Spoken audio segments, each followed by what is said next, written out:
سامعین محترم، کل کے سبق میں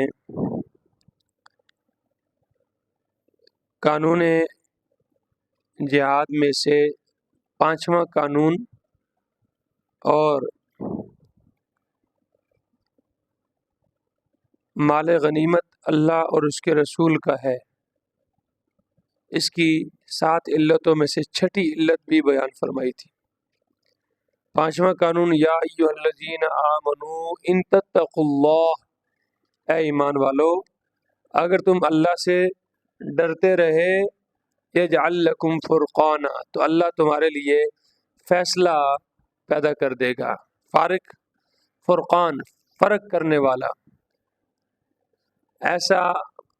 ایسی بات، ایسا امر جو حق اور باطل کے درمیان کیا پیدا کر دے؟ فرق، وہ اللہ پیدا کر دے گا۔ اور اگلی آیت میں وَإِذْ يَمْكُرُ بِكَ الَّذِينَ كَفَرُوا، یہاں پر الانفال للہ، کہ انفال کس کا ہے؟ مال غنیمت اللہ کا ہے۔ اس کی 6ٹھی علت بیان فرمائی کہ میرے پیغمبر وہ آپ کے خلاف چالیں چل رہے تھے کہ آپ کو قید کر دیں، قتل کر دیں یا جلا وطن کر دیں، اور اللہ نے ان کی تدبیروں کے مقابلے میں آپ کو بچانے کی تدبیر فرمائی۔ تو یہ سب کام کرنے والا اللہ ہے، تو پھر مال غنیمت بھی کس کا ہے؟ اللہ ہی کا ہے۔ اب یہاں سے وَإِذْ قَالُوا اللَّهُمَّ إِنْ كَانَ هَذَا هُوَ الْحَقُّ، 7ویں علت الانفال للہ کی بیان ہو رہی ہے کہ مشرکین مکہ میں سے بڑے بڑے سردار جو تھے نا، نضر ابن حارث، ابو جہل اور بڑے بڑے صنادید قریش، وہ انہوں نے اللہ سے دعا کی کہ اللہ اگر یہ پیغمبر اور اسلام اور اس پر نازل ہونے والا قرآن سچا ہے تو ہم پر آسمان سے پتھر برسا دے۔ خود اللہ سے عذاب مانگ رہے ہیں۔ تو پھر اللہ رب العزت نے انہیں ان کی اس منہ مانگی سزا کے لیے مکہ سے نکالا اور بدر کے میدان میں لا کر کھڑا کر دیا اور ان پر ان کا مانگا ہوا عذاب مسلط کر دیا۔ سمجھ آ رہی ہے؟ اور سچ کر دکھایا کہ پیغمبر کیا ہے؟ سچا ہے، اور اسلام بھی سچا ہے، اور اس پر نازل ہونے والا قرآن بھی سچا ہے۔ وَإِذْ قَالُوا، اور جب انہوں نے کہا اللہم، اے اللہ۔ اچھا، یہاں سے کیا معلوم ہو رہا ہے؟ مشرکین مکہ اللہ کو مانتے تھے کہ نہیں مانتے تھے؟ دعا جو کس سے کر رہے ہیں؟ اللہ کو مانتے تھے، اور ساتھ ساتھ کیا کہتے تھے؟ یہ جو 360 ہے نا، یہ ابراہیم، یہ اسماعیل، یہ لات، منات، عزا، حبل، یہ سارے کے سارے کیا ہیں؟ یہ ہمارے سفارشی ہیں، یہ ہماری بات اللہ تک پہنچاتے ہیں۔ مشرکین مکہ اللہ کے انکاری نہیں تھے۔ اللہ کا جو منکر ہوتا ہے وہ تو داریہ ہوتا ہے، اسے کیا بولتے ہیں؟ داریہ بولتے ہیں۔ وہ تو اللہ، اور مشرک تو کہتے بھی اسے ہیں جو اللہ کے ساتھ کسی اور کو شریک کرنے والا ہو۔ جو اللہ کو نہ مانتا اسے تو مشرک نہیں کہتے، اسے تو کیا کہتے ہیں؟ داریہ، کہ وہ اللہ کا قائل ہی نہیں ہے۔ سمجھ آ رہی ہے؟ تو یہ دیکھیں یہاں پر، اچھا بیت اللہ کو بیت اللہ کہتے ہیں کہ خانہ کعبہ کو کیا کہتے تھے؟ بیت اللہ۔ آپ صلی اللہ علیہ وسلم کے والد کا نام کیا تھا؟ عبداللہ۔ یہ اسلام کے بعد کا ہے یا پہلے کا ہے؟ پہلے کا ہے نا۔ اسلام تو ابھی تک نہیں آیا۔ اسلام تو آپ کی پیدائش کے بھی 40 سال بعد آیا ہے۔ تو اس سے پہلے عبداللہ نام کس نے رکھا ہے؟ آپ کے دادا نے رکھا ہے۔ لہذا وہ سارے اللہ کو مانتے ہیں، بیت اللہ کا طواف بھی کر رہے ہیں، بیت اللہ کی تعمیر بھی کر رہے ہیں، اور بیت اللہ کی تعمیر کے لیے کیا مال، کون سا مال اکٹھا کیا تھا؟ حلال، پاک مال۔ تو اللہ کو مانتے تھے، یہ نہیں کہ اللہ کو نہیں مانتے تھے، اللہ کو مانتے تھے، اور ساتھ ساتھ کہتے تھے کہ یہ جو ہے نا یہ ہمارے کیا ہیں، سفارشی ہیں۔ جی یہ صراحتاً یہ دعا موجود ہے ان کی، وَإِذْ قَالُوا، اور جب انہوں نے کہا اللہم ان کان ھذا هو الحق من عندک، اے اللہ اگر یہ اسلام، یہ قرآن، یہ پیغمبر، هو الحق یہی کیا ہے، سچا ہے، یہ برحق ہے، من عندک تیری طرف سے، فَأَمْطِرْ عَلَيْنَا حِجَارَةً تو پھر تو برسا ہم پر پتھر، من السماء آسمان سے۔ اللہ کو مانتے ہیں نا؟ اللہ کو مانتے ہیں۔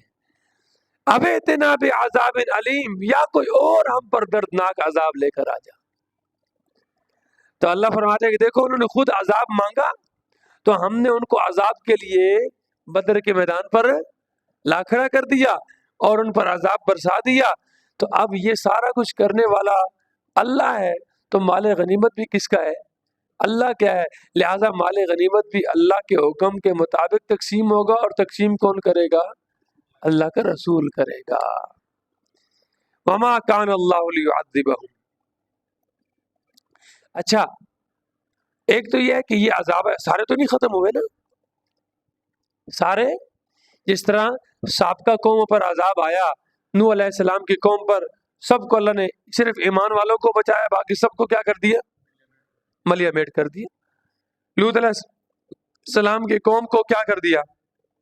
ایمان والوں کو بچا کر باقی سب کو ملیا میٹ۔ صالح علیہ السلام کی قوم، شعیب علیہ السلام کی قوم، ہاں اسی طرح حضرت ہود علیہ السلام کی قوم، جتنی بھی اقوام آئی ہیں ساری کی ساری، ان پر تو اکٹھا عذاب تو نہیں آیا۔ اس کا اللہ جواب دے رہے ہیں، اس کی دو وجہ اللہ ذکر کریں، وما کان اللہ لیعذبہم، اور اللہ ایسا نہ تھا کہ ان کو عذاب دے، ان کو، وانت فیہم، جبکہ تو ان کے اندر موجود تھا۔ پہلی وجہ یہ ہے کہ ان پر عذاب نہ آنے کی وجہ یہ ہے کہ پیغمبر ان کے اندر کیا ہے؟ موجود، اور جب تک پیغمبر موجود ہو اللہ کا عذاب، دیکھ لیں لوط علیہ السلام کو بھی اللہ نے کیا کہا تھا کہ تو نکل جا اپنی قوم کو لے کر۔ نوح علیہ السلام کو بھی کیا فرمایا؟ قال ارکبوا فیہا بسم اللہ مجریہا، اور یہ بھی فرمایا کہ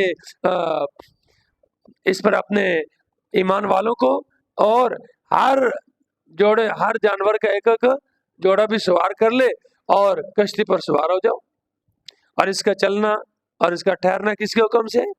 اللہ کے حکم سے۔ ایمان والوں کو اللہ نے بچا دیا، بچانے کے بعد، نکالنے کے بعد پھر پیچھے کیا آیا ہے؟ ایسا نہیں ہے کہ نبی موجود ہو، ایمان والے ان کے اندر موجود ہوں اور عذاب آ جائے، ایسے نہیں ہو سکتا۔ یہ اللہ قرآن میں ذکر فرمایا، وما کان اللہ لیعذبہم، اور نہیں تھا اللہ کہ ان کو عذاب دے، وانت فیہم، اس حال میں کہ تو ان کے اندر موجود تھا۔ وما کان اللہ، ایک وجہ، اور دوسری وجہ وما کان اللہ معذبہم، اور نہیں تھا اللہ ان کو عذاب دینے والا، وہم یستغفرون، جبکہ وہ کیا کر رہے تھے؟ بخشش بھی مانگ رہے تھے۔ وہ بخشش بھی تو مانگتے تھے نا، کب؟ جب بیت اللہ کا طواف کرتے تھے نا تو اس وقت اللہ کو پکارتے تھے، اللہ سے معافی مانگتے تھے۔ سمجھ آ رہی ہے؟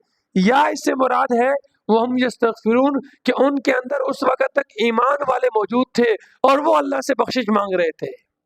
مکہ میں ایمان والے بھی تھے نا، جو لوگ وہاں سے نہیں نکل سکے تھے ادھر ہی تھے، اور وہ اللہ سے کیا مانگ رہے تھے؟ بخشش مانگ رہے تھے، تو اس لیے وہ عذاب سے بچے ہوئے تھے، ورنہ ایمان والے اور نبی ان کے اندر نہ ہوتے تو کب کے وہ کیا ہو چکے ہوتے؟ ملیا میٹ ہو چکے ہوتے۔ اچھا یہ تو تھی عذاب کی، عذاب نہ آنے کی دو وجہ اللہ نے بیان کی۔ اب اس کے بعد اللہ فرماتے ہیں وما لہم اللہ یعذبہم اللہ، اور اب ایسا بھی نہیں ہے کہ ان پر عذاب نہ آئے، ان کو اللہ عذاب نہ دے، ان پر عذاب آنے کی ساری وجوہات بھی موجود ہیں۔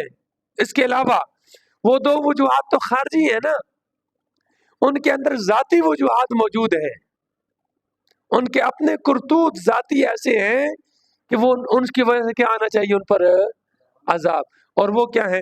وما لہم، اور اب ان کے لیے کون سی وجہ ہے کہ اللہ یعذبہم اللہ، کہ اللہ انہیں عذاب نہ دے، وہم یصدون عن المسجد الحرام، وہ کیا کر رہے ہیں؟ مسجد حرام سے لوگوں کو کیا کرتے ہیں؟ روکتے ہیں۔ نبی پاک صلی اللہ علیہ وسلم کو اور ایمان والوں کو روکا تھا نا؟ کب روکا تھا؟ شروع میں بھی روکتے رہے، اور جب مدینہ سے آپ 1400 صحابہ کے ساتھ عمرے کے لیے روانہ ہوئے تو حدیبیہ کے مقام پر انہوں نے کیا کر لیا؟ آپ کو روک لیا اور عمرہ نہیں کرنے دیا، اور پھر وہاں ایک تاریخی صلح ہوئی، اور اس صلح کو اللہ رب العزت نے کیا قرار دیا؟ فتح مبین قرار دیا تھا، فتح مبین قرار دیا تھا۔ وما کانوا اولیاء، حالانکہ وہ اس کے متولی بھی نہیں ہے۔ مشرکین متولی نہیں ہے بیت اللہ کے، وہ اس کے رکھوالے نہیں بن سکتے۔ ان اولیاءہ الا المتقون، بیت اللہ کے تو رکھوالے اور متولی وہ ہیں جو اللہ سے ڈرتے ہیں، جو پرہیزگار ہیں، جو شرک سے پاک ہے، شرک سے بچتے ہیں۔ تقوی سے مراد یہاں پر تقوی کا اعلیٰ درجہ ہے، کون سا ہے جی؟ شرک سے اپنے آپ کو بچانے والا۔ یہ تو کیا ہے؟ مشرک ہے۔ یہ تو بیت اللہ کے اندر کیا کر رکھا ہے؟ انہوں نے بتوں کو نصب کر رکھا ہے۔ ان اولیاءہ الا المتقون، اور اس بیت اللہ کے متولی اور اس کے پاسبان اور اس کے رکھوالے کون ہیں؟ پرہیزگار ہیں۔ ولیکن اکثرہم لا یعلمون، لیکن اکثر ان میں سے جانتے نہیں ہیں۔ وہ سمجھتے کہ ہم بیت اللہ کے رکھوالے نہیں، بات ایسی نہیں ہے۔ اصل بیت اللہ کا رکھوالا کون ہے؟ جو اللہ سے ڈرنے والا ہے، اللہ کا حکم مان کر چلنے والا ہے۔ اللہ ہم سب کو اس پر عمل کرنے کی توفیق عطا فرمائے۔